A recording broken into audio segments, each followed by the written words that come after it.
मेहनत ही नहीं, तुम्हारा नियत भी देखता है। इसीलिए अगर तुम एक गुरु के लिए दूसरे गुरु को गाली दे रहे हो ना, तो भगवान तुम्हारा नियत देखेगा कि अच्छा, एक के पक्ष में है, दूसरा को गाली दे रहा है। बेटा, बिना गुरु का ज्ञान नहीं होता, और ये दोनों तुम्हारे गुरु हैं। इसलिए मैं मानती हूँ कि थोड़ा सा शर्म करो और कम से कम गुरुजनों का सम्मान करो। और मैं आज बताना चाहती हूँ कि कौन है सही। इनफैक्ट दोनों गलत नहीं है। ये वक्त के मारे हैं, ठीक है, जिनका एक गधा स्टाफ एक गधे वाले रीजन से जाके एक को सर पर ऐसा फोड़ आया कि इन पर 307 लग गया। गलत बिहार प्रशासन है, जिन्होंने इनका एक अदना सा स्टाफ की सारी गलती इनके सर पर थोप दिया। गलत वहां का पुलिस प्रशासन है, जो ऐसे स्टार टीचर को 4 कांस्टेबल भी आप नहीं दे पाए। वहां पे जो हटिया सड़क छाप जो लीडर्स है, उनको आपने XYZ सिक्योरिटी दे रखा है। इनको 4 या 2 पुलिस कांस्टेबल भी दे दिए होते तो उस दिन ऐसी घटना नहीं होती। क्योंकि हम भी जब क्लास लेते हैं ना, तो मेरा PSO बाहर बैठा रहता है। क्लास के अंदर तो सारे बच्चे, बाहर से कोई प्रॉब्लम ना, ये बाहर देखते रहते हैं। तो अगर पुलिस वाला होता तो उस दिन इमोशनल होके फायरिंग नहीं करता।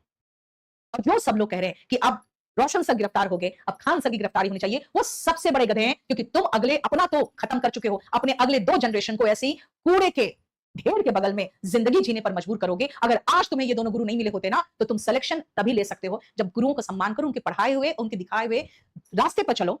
और ये बंद करो कि इनकी गिरफ्तारी कब होगी, इनकी हो चुकी है। अरे मूर्खों, अगर एक की गिरफ्तारी हो गई तो सबसे पहले हमें इनको छुड़ाना है। जेल की हालत बहुत गंदी होती है, जेलों में बहुत गंदगी है। जेल में ये हालत है कि आप पूरा पैर फैला के सो नहीं सकते। हाँ ठीक है, ये इतने महान गुरु है कि इनके बहुत सारे स्टूडेंट्स होंगे जो अंदर जेल में कर्मचारी के रूप में और अलग अलग पोस्ट में काम कर रहे होंगे, वो थोड़ा बहुत इनका सम्मान करके अंदर ख्याल रख रहे होंगे। लेकिन ऐसा गुरु जेल में रहने लायक नहीं होता यार। अब देश के यही विडंबना है, सोनम वांगचुक हो या रोशन सर हो, ये जेल में रहेंगे। खान सर फरार क्यों? लड़की गिरफ्तारी की तलवार। अब खान सर नहीं, अब आ रहा लिखा हुआ फैजल खान। मैं आज ही ध्यान दिया, अच्छा इनका नाम फैजल खान है, मैं तो भूल ही गई थी। ठीक है, क्योंकि ये मुसलमान है और ये हिंदू है। देखो कितना बढ़िया एंगल बन रहा है। ऐसे ही में तो मजा आता है। इंडिया में तो यही चाहिए यार, ऐसे ही मसाले खबरें चाहिए। तो मैं खान सर से कहूंगी सर, आगे जो आप अपनी सारी कमाई लगाते जा रहे हैं ना अस्पताल में, थोड़ा सोच के लगाइएगा। एक भी टपका ना तो आपको वहां के लोग टपका देंगे, ठीक है ना, एक भी टपका। क्योंकि हजारों बचेंगे तो एक तो टपकेगा। क्योंकि आपको अच्छे से पता है कि वहां पे जड़ी बूटी, घरेलू नुस्खा यही सब करते हैं। क्योंकि जहां पे जितनी ज्यादा बेरोजगारी है, जितनी ज्यादा अनपढ़ता है, उतने ज्यादा सुपरस्टिशन होते हैं। वो लोग घर में मिर्च मसाला देके उसको कुछ ना कुछ टोटका करके आधमरा करके लाएंगे और आपके अस्पताल में टपक जाएगा। और उसके बाद आपके अस्पताल में तोड़फोड़ होगा, आपसे पैसे वसूले जाएंगे और आप फिर बन जाएंगे फैजल खान, जिहादी, मर्डरर। तो पहले सोच के चलिएगा। मैं अपने स्टूडेंट से कम ये उम्मीद नहीं करूंगी। और मैं चाहूंगी कि जहां पर ये झालमुड़ी मैडम मिले, वहीं पर सीधा कमेंट करो कि ये हमारे घर का मुद्दा है। क्योंकि जानते हो, इन लोग की किस्मत ही बड़ी अच्छी है यार।